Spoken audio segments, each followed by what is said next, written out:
Welcome to Shambhavi Spectrum. It's a beautiful, bright Monday morning. I know mostly Mondays are associated with blues, but here today we are going to talk about something which gives people more blues than what Monday gives. Yeah, it's mathematics. I have here as my guest Mr. Rakesh Agarwal, and he's from Pune, and he runs this organization called India Vedic Math. He's going to tell us more about his organization, and I'm going to ask him the first question: why maths? How did you decide to pick up maths as your main? I mean, the company's math, your math. Tell us more about it. Okay, first of all, thank you. Thank you for inviting me, Sambhaviji. Yes, and very good morning. See, mathematics is like one of the my most favorite subject right from childhood, right from my school days, you can say. So means I used to teach even like obviously first in my family, like my brother, sister, younger. I am the eldest in my family. So I used to teach them.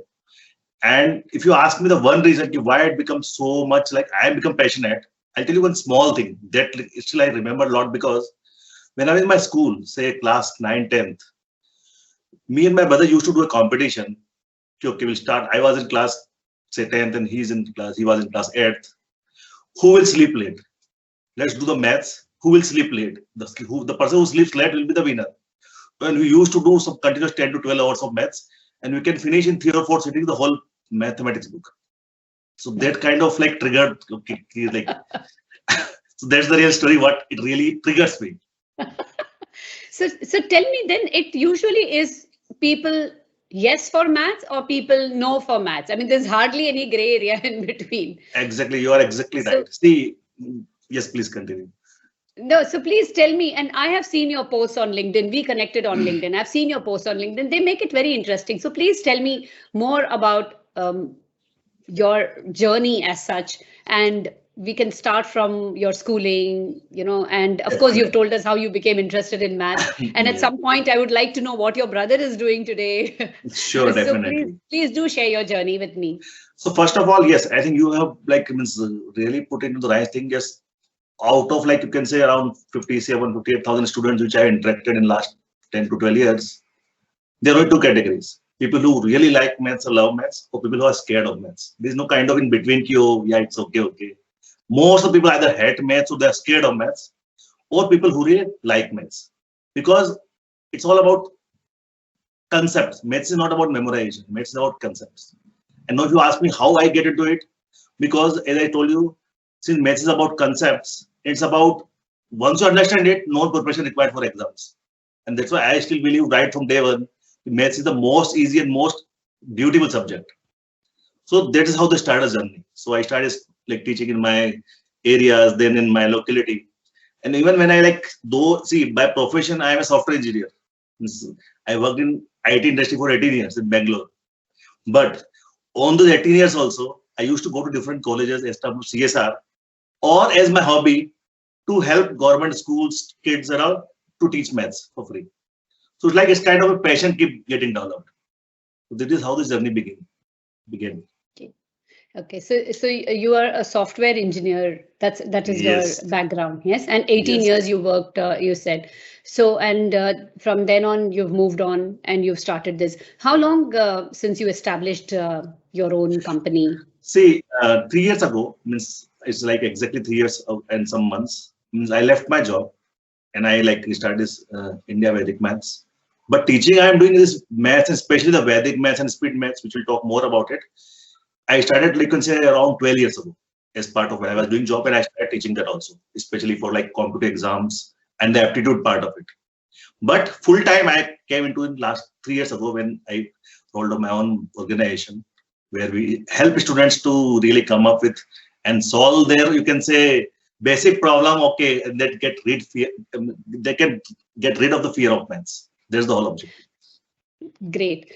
So now we have, in my childhood, I'd heard of algebra, geometry, trigonometry, arithmetic.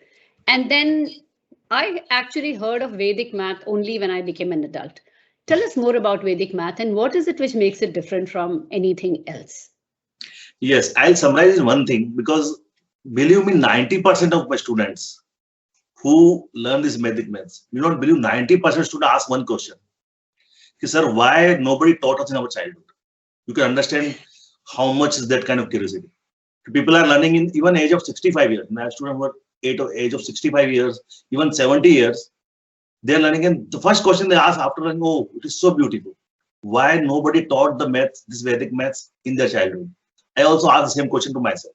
So why Vedic maths is becoming so amazing? 5 reasons. It is very simple, really, really simple. Second thing is, it is really super duper fast. When I say fast, it's not that okay, 10 times fast or just, it's about for a certain problem, conventional methods may take up to 10 minutes, 15 minutes. There are some techniques Vedic maths will take you 3 seconds. Can you believe it's 100 times faster? And people do, yeah, that is like really, it's amazing. Oh, it can be so fast.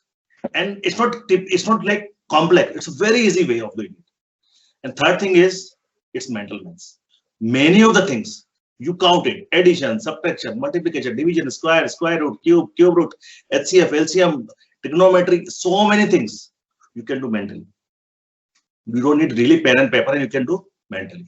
So that's great. Another way of mental maths. Fourth one, it's a fun. When you see means all this Vedic maths technique, the way it's all in fun. Students, mostly the kids, they start feeling, oh, we are not learning maths, we are doing some kind of activities. And the foremost reason, which I believe, is about creativity of Vedic maths. You can apply a lot of your creativity, your other knowledge, other conventional maths, and make it more and more useful. So this 5 top reason makes Vedic maths very different, very, very different. So tell me something, Mr. Rakesh, that if it is so fast and it is so good, what happens from the examination point of view, that you have to show your steps and you have to bring it down, that this is how you arrived at it. So for derivation also you get some marks and stuff. So what about that component? How does that get integrated with this then? It's a very good question. It's a very good question. But to answer this question, I will go little, you can say, rewind. See, it's about system. See, the system is, I don't agree with the system. Okay, you want to solve certain problem and you tell exactly what steps. How does it matter? Tell me, how does it matter? That's really bad way of, yes, in schools, or they do it because they want the student to be sincere, the student to understand how it's happening. Okay. Yeah. But really doesn't matter. I solve this way, or I solve here. My objective is I understand the concept, I am able to solve mentally.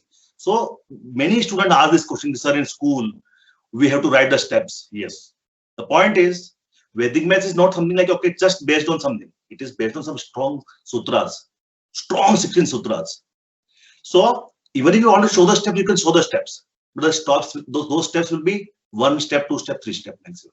Hardly 3 steps.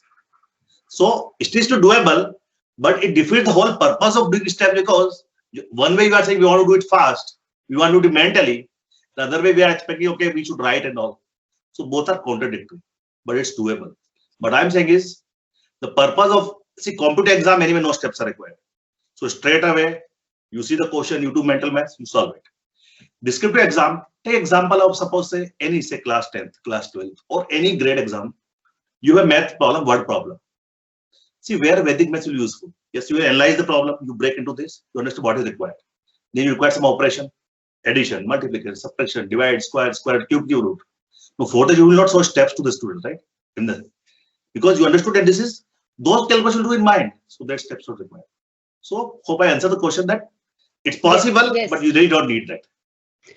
So would you say a good advice is that they quickly, within 3 seconds, solve the answer and then do a reverse engineering to reach that answer through the steps, to show the steps also? Yes. Would that be a good suggestion? So they know what the answer is and then they're working it out. That also proves that there is no copying or cheating or any kind of, plagiarism which has taken place during the exam, because that has become an important component now for us as teachers. That, maintaining integrity in an exam has become very, very challenging. No, so this is a very good point. Okay, like the integrity and like whether the student has done really himself and not like from here and there and cheating. So that's good. Yes, right. So that's a good idea. What you can do is, you got the answer and then you show the steps how it is. See, right. but the unfortunate part is, which is not, very, very few people, even in India, in schools I'm saying, many teachers don't have that kind of, you can say, deep knowledge of Vedic maths. So even they won't be able to verify. But as a student, if you know the answer is this, and these are the steps, you can do back and say, okay, this is what it is. Or you can write 3 steps, because most of the problem in Vedic maths require 3 or 4 steps. 4 steps. You do any of the operation of, yes. Right. So another very interesting thing which comes to my mind right now in India, there's a lot of conversation going around whether we should not have math and science for engineering students. You don't need that as a basic, and anybody can do, can join.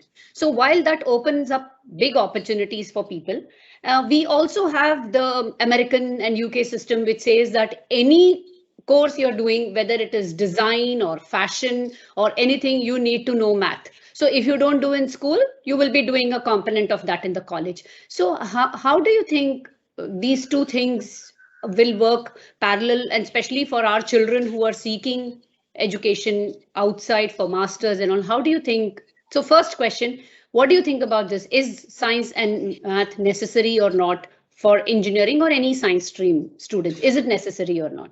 It's a very good question and a very practical question. I'll tell you what is, I'll answer in little more deep. See, and not only in the US and other countries, even in India, for many competitive exams, entrance, even say NIFT, which is fashion technology, fashion design, for NIFT and for any other exams, you still need maths, but we call it aptitude. Now, to answer this question, okay, government or is deciding to open up, okay, for non-science also can apply. That's good. It will open up. But let's understand, when we say maths, what is really maths? Frankly speaking, it's not a subject. In my opinion, it's not a subject. Maths, see, when I say about Vedic maths, it's more about how you observe the patterns. It's maths plus some logical thinking. Take any computer exam in India or the world, you need 2 things: topics or subject knowledge, and you are really, really good analytical thinking skills. Maths is about that. So why, primarily, suppose we ask you why we use maths or aptitude to filter out the students, it's not because somebody detail or somebody knows calculus or somebody knows matrices or somebody knows algebra. No, that's not the objective. The objective is a person has a problem solving ability or not. That's the whole objective of introducing maths or aptitude in any of these exams. So now to answer your question, whether it's science stream or non-science stream, everybody needs an ability, right? Because we need people with very good aptitude. When we say aptitude, problem solving skills, lot of logical thinking, lot of reasoning, and losing patterns. So maths is more about that. If you really look into Vedic maths, or even like when I do smart maths, it's about how can you do the patterns. So point is, whether you go for science stream or non-stream, I am a very mixed opinion whether the government is doing that. So it will create a lot of, you can say, hardship for people who later want to go for this competitive exam and they're not used to the maths, because maths is not about really just solving problems. It's building your skills to think logically, to think with patterns. And that should bring in right from the start. So I feel it is not really necessary. It's not really for only science students, and it's for everyone who really want to improve his aptitude to solve any problem, even in different field. And that is the reason why aptitude is required for every competence. So both of integration is definitely required. Okay, and so you think that any case when they go abroad, they have to catch up with that maths subject. If they've not done, they have to do. So they will, any case, end up doing mathematics in some form or the other, whether, like you said, problem solving or logical reasoning, or it has to absolutely, be there. Absolutely. There is no choice on that. So that kind of actually says that it's okay. There should not be a restriction that you should have science math in your 11th, 12th. Agree. Aptitude should be good. If you clear the entrance, you are eligible. Yes, that's something you are right. So when you differentiate, see, when you say maths, whether you're science stream or non-science stream, aptitude should be good. Aptitude means you're able to solve all those analytical things with your skills. When you say logical skills, what about patterns? So that should be there. So for that, maths is required. So would you agree with me, Mr. Rakesh, that by what you're saying on Vedic maths, that it is your memory power also which plays a major role? Is that right? Is that what I'm understanding correctly? That your memory power has a major role in it? In fact, I'll will tell say you no. why I'm asking you. I'll say no. Okay, please. Okay. Yeah. No. You tell me first, and then I'll tell you. So I'll say no, because see, I totally believe, yes, there are formulas in conventional math also, but I totally believe math is subject not about memorizing. Math is subject about applying. apply the concept. With the conventional math, you apply the conventional concept. Vedic math, apply the Vedic math concept. When you talk to memorization, it's about certain things. Like suppose say when we do a lot of stuff of say square cube roots, we should know up to 1 to 9 cubes and squares. That is handy everywhere. But it's not about memorization. Actually, math is not about memorization because it's about creativity. How you understand the concept and apply. That's why means I'll give you a secret of when I was in my school, maths was the only subject in my caste 10, caste 12, engineering, and my MTech. No preparation before exam. Because Before the exam. once you understand, you solve the problem. So what you have to do before the exam? No. So that was the only subject. So no memorization. It's all about you understood the concept, you solve the problem, you know how to do it. That's it. Yeah. So I actually asked you this question because even account students and math students have this, that everything you're doing on the net, on Excel sheets, all the formulas are already available there. Why do we need to memorize? So while at one point that is good, but one thing is it saves you time and you need to know which formula to apply to get the answer, to do it in a time. So, so this is a question which people keep asking. Why do we need to learn all these? It's all available. So, but you answered it. You already answered it. That's why I asked. Yeah, so it's like, see, it's not about, I'll give very different analogy about this. Suppose say there is a system of open book exam. Yes. No, somebody may say, oh, open book exam, why should I study? Any book will be there. No, but you have to see where is what, right? Which paragraph, which chapter is about what, right? No, I'm a great believer that even in open book exam, only those who have prepared can actually do. And those who are referring at that point will actually not have enough time to answer all the questions also. Yeah, because question will not be straightforward, right? Question will test your skills. It's not that on particular page you'll find particular answer, right? You should know the subject knowledge. You are right. Even so then you know even then you need to know which page, no? Exactly. So that's why when everybody say, oh, everything. See, I give you very simple practical thing, which I always recommend every kid and every parent, because lot of parents comes to me and say, oh, my son started using calculator and he's really bad in maths. See, there are two contradicting things. Yeah. If you want to make your mind very strong, and everybody you believe that mind is very strong, right? Very powerful, right? The moment we start used to use calculator, believe me, we are not believing on our mind power, believing on the calculator. And if we start using calculator for long, you will become very weak in maths. It's the reverse thing. The moment we stop using calculator, even small stuff, addition, subtraction, multiplication, you start doing orally or with your own maths, they start developing. So there is another reason why we should not use calculator at all, ideally. If you want to make, not because of maths, if you want to really make your mind super powerful. Calculator is very bad thing about that. Yes. Okay, I'm sure the students who are around and who appear for exams are going to say, no, that's not right. But then it's more in the methodology and what you believe in. Yes. Whether you trust yourself or whether you trust a machine, that is the point. The ultimate. That's exactly. The ultimate. And in many competitive exams, calculators are not allowed. In many competitive exams. So let me ask you specific questions. Yes, why did you decide, and when did you decide that it was Vedic math you were going to pursue as when you started the organization? Yeah, actually, to be very, very honest, I was fascinated by it. Yes, today, till now, also today, every day I keep learning something new. But point is, the moment the first day, I'll tell you the secret. See, Vedic math has a lot of techniques. Long ago, you can say around 15 years ago, I was finding cube root. And as you know, if you find a cube root of 6, 7, 8 or 9 digit numbers, it takes 10 or 15 minutes. And then, I won't try. It will take 10 or 15 minutes. Yeah, it will take 10 or 15 minutes to find cube root of a 7, 8 digit number, perfect cube. And means I got some link from somewhere, some technique. I don't know. I don't remember now, but and I do not believe when I learned this technique, it takes 3 seconds. And I say, what? I say, no. I tried on the same day for 2 hours, tried 200 different questions. I say, no, it cannot be true. I verified the calculator. Then I saw something magical. And that was the cube root of a number was the trigger point for me. When something takes 15 minutes and it's taking 3 seconds and very, very easy step. So they know that is something magical. And that triggers me. Then when I deep in more now, like there are hundreds of techniques for different things. So it's adding up more. Oh, yes, we can do this also. We can do this. I'll give you one more example. Tell me, as a kid, every kid, what is the one thing he's scared of maths in his childhood or her childhood? Multiplication tables, right? Right. Every parent, every teacher will say, please, Yes. you should know tables up to 20, 30, 40, right? Every parent and every will say. But you know the beauty. That's why I said, the moment people start looking, the first thing about Vedic math, they'll say, oh, is it? With Vedic maths, you can write table of any number from 1 to 100 or 1000 or 5000 or 50,000 without any multiplication, without any memorization. See the kid, how kid will be so happy.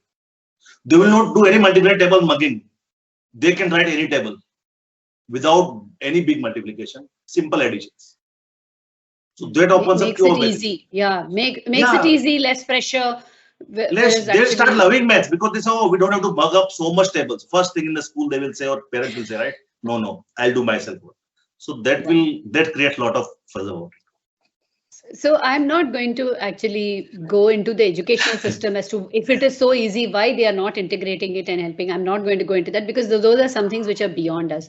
So we understand that your organization supports and helps those students who are seeking like as a parallel to whatever is going on in the schools. Is that right? Is that, or do you do any teaching in school directly also? Is there any school under you direct? See, as of now, I have not opened this model because see, school have their own systems of doing, and then like so. As of now, who is volunteer as a student or as a separate organization, they comes private. Okay, we want to implement a Vedic math program in our institute. Okay. That is what happens. Right. So what is the age of the children who come to? So let me first start with. You said 3 years back you started. So did you have face-to-face classes also? Did you have face-to-face classes? Yes, definitely. So, as I told you, right? Sorry, so I'm sorry to cutting you. No, please tell me. So, as I said, I am teaching this from last 13 years. Right. No, so, as a company, I wanted to know as a company. So, in name of company, only in last 3 years. 3 years. But I used to go to different colleges for teaching the same thing, but they have a personal capacity. Okay. So now you're doing virtual classes, but were you doing face-to-face when it was on? Were you doing face-to-face classes? Yes, because I'll tell you, I have some tie-up with some of the institute. I cannot name here, but in Pune itself, very big institute where I do these classes. So like I have a big tie-up with many institutes. So where I go, so now it's lockdown, so we are doing virtual classes. But I used to go to institute and like X number of hours are like per year is devoted to that. So that whole, not only Vedic maths, all aptitude is like covered there. So I do that. F2F also. But and do now you have other it is 99. So yes, it's 99% is virtual classes now in this period. Okay. Yes. Okay. And do you have other team members with you? Yes. So the team is like, it's a virtual team again. So the team, we have some people who take care of content, people who take care of the admin, people who take care of marketing, people who take care of. So it's a small team, but yes, it's a virtual team where not everybody in Pune, all around India. There are some members who contribute in a different capacity. Yeah, I think the Corona has kind of pushed us into the virtual teams. It was there earlier, but now we've got pushed into the virtual. Exactly. Now, since you started the question of mentioned marketing, let me ask you a question. And this, I'm hoping my audience who are either young entrepreneurs or who are students would be very keen to know that. How do you market yourself? So, okay, there are multiple channels. First channel is organic. You know that organic. Secondly, again, these are all about, okay, for initial period. Obviously, that won't work, that will not scale up, right? But initially, okay, organic, the organic audience. Second is word of mouth. All the students who have already taken the course, the word of mouth, that is the primary source initially for first few months. And then is the social media, because it's all about the classes are virtual, classes are online, or digital courses. So the best way which we have employed, maybe you can guide us more. It's all about how like we use Instagram, we use Facebook, we use all this social media marketing. That's the way it does. And is there some method you use to track what kind of returns? So you do advertisements on Facebook and Instagram? Yes. Okay. Yes. And what is do you use some method to track? What is the return, or how many likes, shares, comments did you get? Do you use some methods to track it, or somebody else from your marketing does it, or what? My team does that. So my team does that, and they present me the data. Okay, this is what this like generally weekly is what I look into it. So weekly I look into it and find okay how many like responses came, what is the conversion ratio. Mostly we look into okay how much the queries and what is the conversion ratio. These are the two things. I'm not expert in this field, but the way what I do is, okay, look from, okay, this much we invested in advertising. I am telling from a raw, like, no, as a, like, just a, No, I'm not I expert on understand. this. This much we invested in the advertising, and this many inquiries we got, and this much got converted. Fine. This is how we do. Correct. Yeah. Just And use it some also tool, but is- I'm not. Yes, Right. please. No, it's also not necessary that whatever you received response now is the only response, because we call this as halo effect in advertising. Sometimes after a few months, or when the time is right, only people will come back. Though they would have seen the ad earlier on, they will come back to you. So this is kind of, so I just wanted to understand what kind of tracking. You are methods absolutely you right, use. because absolutely right, because I'll give you some of my examples, like, which I was little happily surprised, because like some time ago somebody from South Africa called me directly. Sir, I am looking at your account, my Instagram account he was talking about, from last 6 months. And not today, I thought, okay, I saw, no, I want to like work with you and like implement this. So what you're saying is right. It is not necessarily immediate. Yeah, so those factors, maybe we are not considering as of now, okay, Right. We are looking weekly basis, very narrow window where we're not looking, okay, somebody should have seen 3 months ago, 6 months ago, and we're still coming at. So as of now, I'm not using the tracking system as of now. But that happens, that hello thing effect. Yeah, you have also highlighted a very important point, that means for 6 months consistently you were, on that media, which, so that consistency makes a lot of difference when you are advertising. When you suddenly disappear, people don't know why you ghosted them, and then you come back again. The credibility, the trustworthiness definitely goes up when you're constantly doing. So that is another very good message which you have given, that consistency. And actually, and you have put exactly the point. See, I was not knowing 3 years ago all this. I was nearly low level, not knowing, and on any of this. Believe me, I was zero in this. When I was doing in my software job, I was teaching as a passion, as a hobby. I'll tell you, I was not knowing what is Instagram. You may laugh now, but I was not knowing what is Instagram. When I came to Pune 3 years ago, one of my friends saw Instagram. I said, is it what it is? Then somebody told me, sir, it is a consistency which you're bringing now.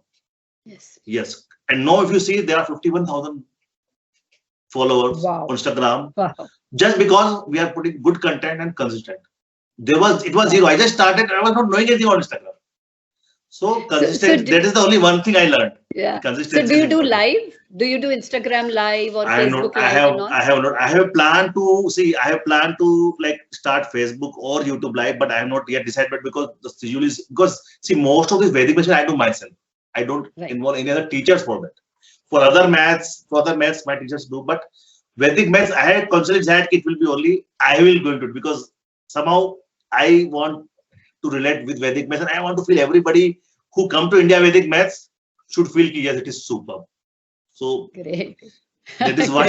So maybe offline we should discuss strategies on how you could do live sessions and get help more people. Not only give value for your organization, but also help more people and ease the fear of math away from the minds of the parents and the children both.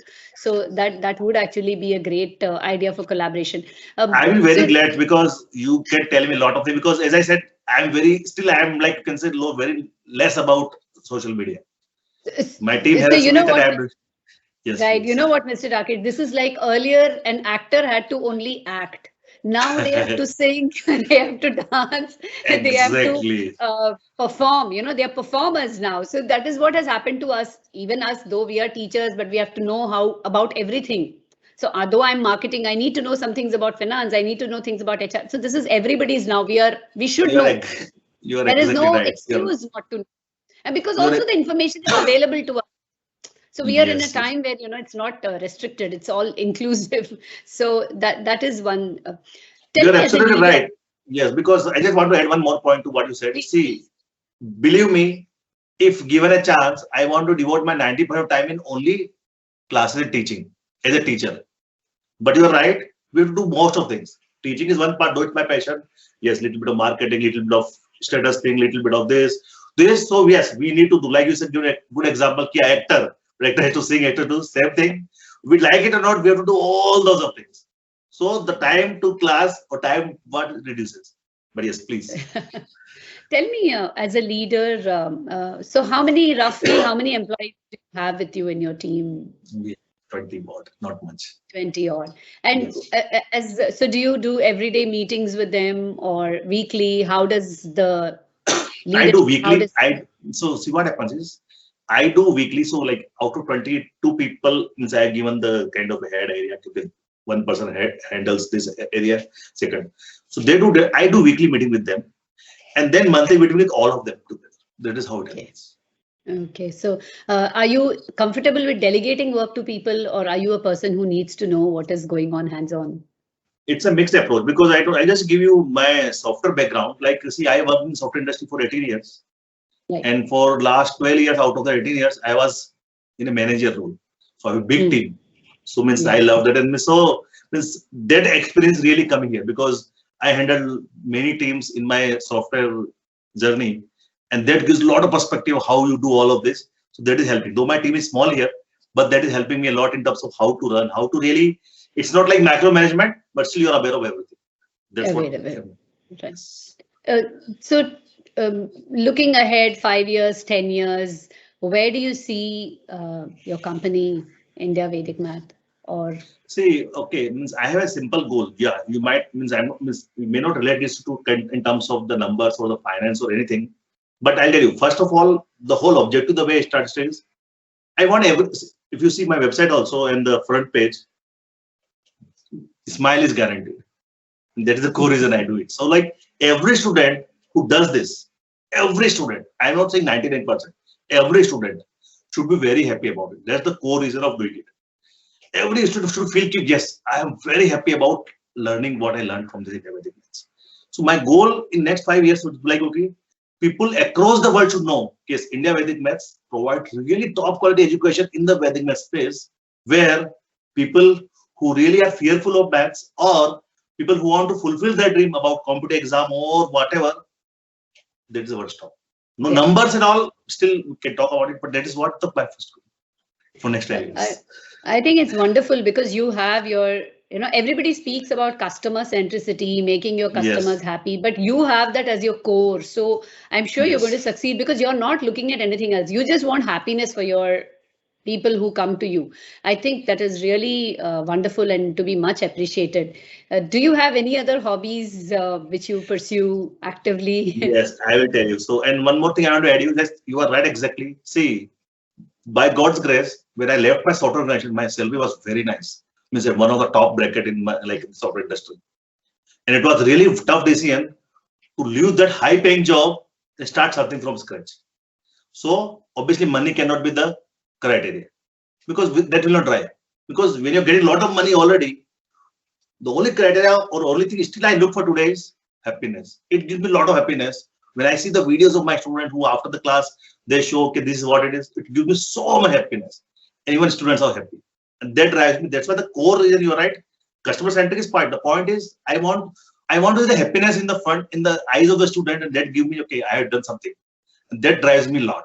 That is about. That's why it's not about really money. Yes, money is a byproduct, and obviously it will we have to survive. So there is nothing wrong in it. But I think the goal centric is, yes, it should be happiness of the student.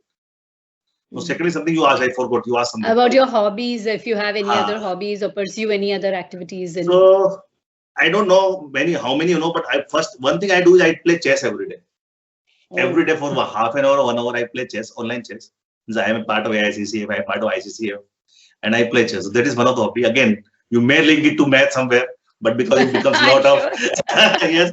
But I do chess and I love cricket. So I don't play nowadays lockdown, but yeah, I love cricket. I watch cricket a lot. I watch a lot of sports. So these are two major hobbies which I have. So when you say about chess, I should ask you: did you see the Queen's Gambit? The series? Yes. I'm not very good in the chess, but as a hobby, I pursue it. Yes. Okay, so because that was something which was really fascinating and helped more people get onto chess. And like you said, chess and math, yes, I kind of get that. Yes. And as far as sports and cricket, do you have any predictions and stuff? Are you into that? Again, see, just for pleasure. See, one is for pleasure, but second thing is, I don't know, something like you can say the passion comes from inside because I'm a maths person. So when I start watching, I start, okay, this is the average, this is the run rate. It always comes because those calculations start putting in the mind. Oh, this will happen. Oh, we need this means average required. This is track rate. So those math part keep triggering. So you can say it's a dose for pleasure, but I cannot avoid that math part there. Uh, so we are almost at the end of our session. Before I finish, I have a question to ask you. Do you have like separate sessions which you hold for senior citizens? Or okay, it's a good question, but yeah, means as of now we have not been especially. But yeah, what happens is many of my classes are one-to-one classes. So if you people who are little at least say 30 plus or 40 plus, most of the students prefer one-to-one session with me. So as of now, there was not a case where some kind of like senior citizens, they want to make a group and want to separate class, because they always prefer one-to-one, because it's more about because a personal guidance, and also no kind of thing, oh, what other will think, okay, when I don't solve this question at all. So that is one thing drive at the higher age level. People more about conscious about, so they prefer one-to-one. But as of now, I'm not starting. Yes, but the way I do my class is about different reasons. Okay, in US and Europe time zone, there are different classes. For Indian time zone, there are classes. Then some group classes and some digital courses. So people can watch on their own as they recorded sessions. So you do synchronous and asynchronous classes as yes. both, I understand. Very nice. Any last mantra or something which you abide by, or huge message which you would like to give to my audience? See, my favorite tagline, which I put everywhere, and I really believe in that. Every second counts. Every second counts, because when I solve question in maths or any exam, time is important. Every second really counts, and that is the mantra for, like, if you want to really, you can say, excel in computer exams or any kind of where you to get qualified or say filter out. It's all about time. That's why my mantra is every second counts. Do everything very fast in maths. Thank you so much. That is a really wonderful message in many ways, not just for math, for in many ways, every second counts, and it should. Thank you so much for finding the time today and spending so much time with me. And I once again want to thank you for this, and I look forward to connecting again with you. And thank you so much. Thank you so much. It's really my pleasure to come and have a chit chat with you. Thank you so much for giving the opportunity. Thank you. Bye-bye. Take care. Bye. Bye.